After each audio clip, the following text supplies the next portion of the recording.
I do have one burning question from the first movie. If joy and sadness never made it back to Riley's emotion central headquarters, what does that exactly mean? Would she turn into some weird outcast type person devoid of those emotions? Because for the most part, I thought the first movie was very good, great even. But that always struck me as interesting. If joy and sadness on their perilous journey failed to make it back, what would that entail for Riley's personality?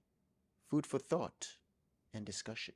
But then again, something similar happens in this movie where a few emotions are thrown out and that burning question comes back. But we'll get into that shortly. First things first, hello everybody, all of you doing well? You miss me? Afraid I wasn't gonna come back? Don't need to say it, I know you did. Nevertheless, I'm here, fret no more. Also, if you've been enjoying my content, please show some love. I am always truly grateful. Was debating whether I should do this video. Do it, don't do it. My emotions were just all over the place.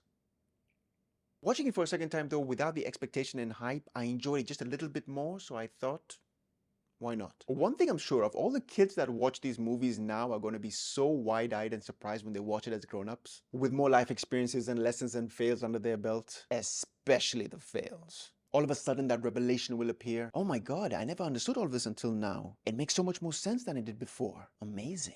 Remember when you watch something you used to watch as a child and that movie morphs into such a different experience because life happened to you? I love when that happens. All the kids that watch Inside Out 1 and 2, this is going to be such a different experience come adulthood. Enjoy. It's almost going to be like a new movie. And these movies make you think about a lot. One thing for sure that came to mind specifically watching part 2 is how all the things that we thought were the most important aspect of our life, things we put paramount above others when we were younger, means almost nothing when you look at it in retrospect with hindsight coming into play. Just like Riley, I remember when the opinions of others meant everything to me. Everything! And with age, you find out how much of a waste of time all of that really was. Trying to fit in with certain crowds, making sure people saw me at all the house parties and events because it helped my social standing or street cred.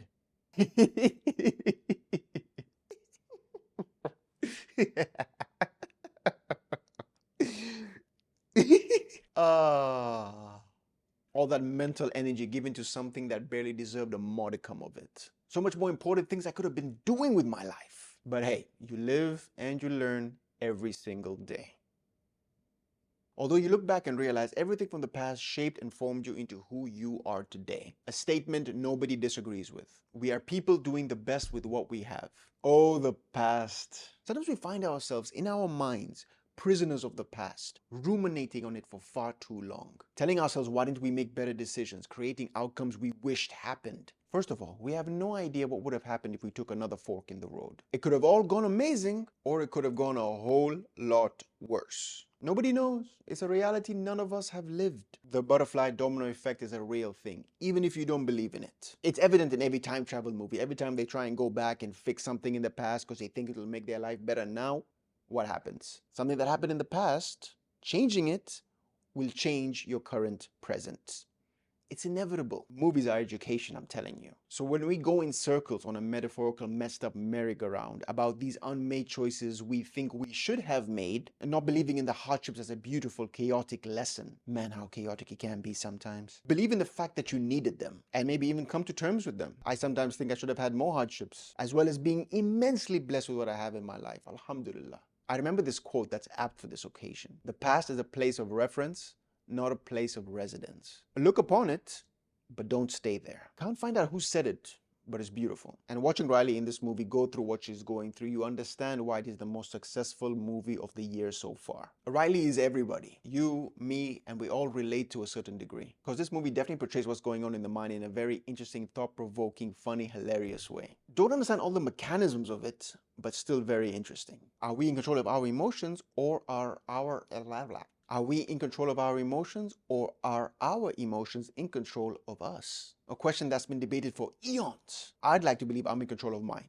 or try my best to be. Practicing that stoicism as best I can. One of the aspects of stoicism teaches us to register the emotions that are happening, but don't always act on it. Be calm in an environment that most people would lose their cool in or get flustered. But on the flip side, you also have some people that let their emotions dictate everything about them. If they're mad, let everyone know how mad they are. If you're sad, don't hide it. If they themselves are irritated, make everyone just as irritated. Oh, God, I hate those types of people. I'm in a good mood. I don't want to come into your negative realm or sphere. You could stay there all by yourself. Population 1. Your gravitational pull has no effect on me. I don't want that. I want the opposite of that. I want somebody that's trying to find the positive of life. Not living in what might happen, living in what is happening right now. But an overly positive person can be annoying as well. Both ends of the spectrum do have their downsides. We've all met those people, you know what I'm talking about. Those kind of people that take a sip of a drink and then, oh my God, that is the best drink I've ever had, like ever. It's so good. Here, try this, try this. It's amazing. Trust me, it's so good. It's the best cake that's ever been baked from the history of mankind. From the Big Bang until now, this has been the biggest bang of my taste buds ever. It's okay. No, it's the best cake that's ever been baked since the dawn of human existence. Sure. We all know that kind of person. Another aspect of this movie that's portrayed beautifully is the conflict Riley is going through. It's all shown very well and everyone watching can sympathize with it on a deeper level. Cause when anxiety shows up, who's voiced very well by Maya Hawke, you start to ask yourself, wow, that anxiety is really intense, thinking about all those scenarios that could happen. I've done that before, but I'm not an anxious person. I don't have anxiety. I don't have anxiety. No. No, not me. Not me. That's not anxiety. That's just being prepared. Yeah, you keep telling yourself that, brother. That's me making sure I'm prepared for a possible scenario. Of course, brother. Of course. Of course. You do not control me. If you say so, brother. If you say so. Stoicism. But the portrayal of anxiety does hit true. How many of us live in that negative fantasy world, our mind showing us pictures of things that are not even in our control? And in doing so, making us more and more anxious on unknown possibilities, focusing so hard on aspects of life you can't alter or change. But think about it, rather than letting one's mind fester and gestate on negative outcomes, all you can do is focus as best as humanly possible on everything that you can control. Let the universe do the rest. It's a powerful force. Don't try to fight it. But the universe is not fair sometimes. Trust me, I know. But if you try to control the unknown, it's a fool's errand and brings more pain and weight upon the carrier. I have a hard enough time in life trying to control what I can. I don't want or care for that extra aggravation. Sometimes all you gotta do is let go of what you can't control. It's freeing. Trust the process. Easier said than done. I know.